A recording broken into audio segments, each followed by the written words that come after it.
వల్లభనేని వంశీ తర్వాత నెక్స్ట్ జైలుకు వెళ్లేది ఎవరంటే టక్కున ఆయన పేరే వినిపిస్తుందట. నారా లోకేష్ రెడ్ బుక్లో టాప్లో ఉన్న పేరు కూడా ఆయనదేనట.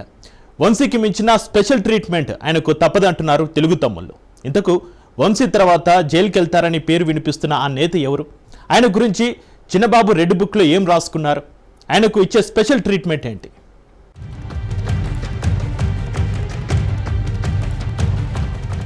ఎగిరెగిరి పడకే కోడిపిల్ల, నువ్వు ఎంతెగిరినా అయ్యేది బిస్మిల్లా అంటూ పదవిలో ఉన్న నేతలను చూసి పబ్లిక్ సెటైర్లు వేయడం పరిపాటి.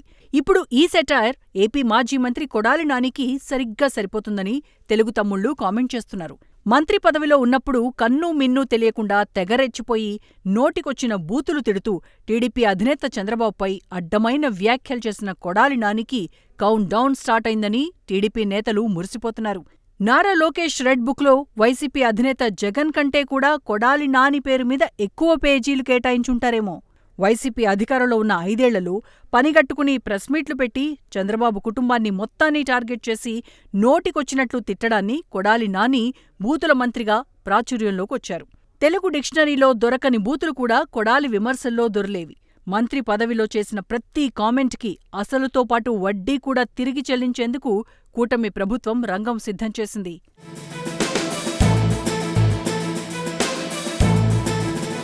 రాజకీయాల్లో శత్రువులను క్షమించొచ్చు, కానీ ద్రోహులను క్షమించే ప్రసక్తే లేదని ప్రతిపక్షంలో ఉన్నప్పుడు మంత్రి నారా లోకేష్ ఘాటు వ్యాఖ్యలు చేశారు. రాజకీయ భిక్ష పెట్టిన టీడీపీని వదిలివెళ్లి వైసీపీలో చేరి తెలుగుదేశం అధినేత చంద్రబాబుపై అనుచిత కామెంట్లు చేసిన కొడాలి నాని, వల్లభనేని వంశీని ఉద్దేశించి లోకేష్ ఈ కామెంట్ చేశారు. అప్పట్లో కొడాలి నాని చేసిన విమర్శలపై టీడీపీ నేతలు స్పందిస్తూ మంత్రి పదవి పరమశివుడి వంటిదని, శివుడి మెడలో ఉన్న పాము గరుత్మంతుణ్ణి చూసి బుసకొడితే ఎలా ఉంటుందో అలాగే కొడాలి నాని వైఖరి ఉందని గతంలో చలోక్తులు విసిరేవారు.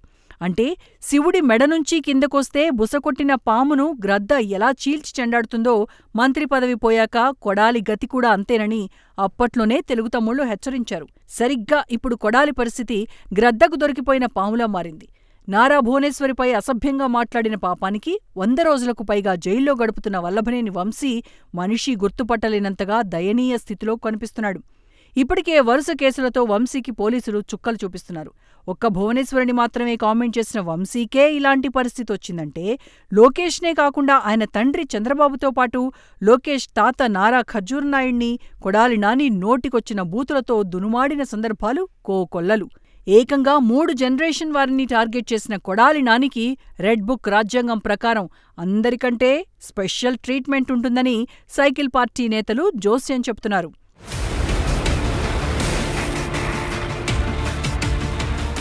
రాజకీయాల్లో ఎంత వైరం ఉన్నా విమర్శలు చేసేటప్పుడు లక్ష్మణ రేఖను దాటకుండా మాట్లాడటం పరిపాటి.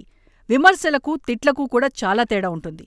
ఈ హద్దులను చెరిపేసి విమర్శలకు బదులు తిట్ల దండకం అందుకోవడం మంత్రిగా ఉన్నప్పుడు కొడాలి నానికి అలవాటుగా ఉండేది.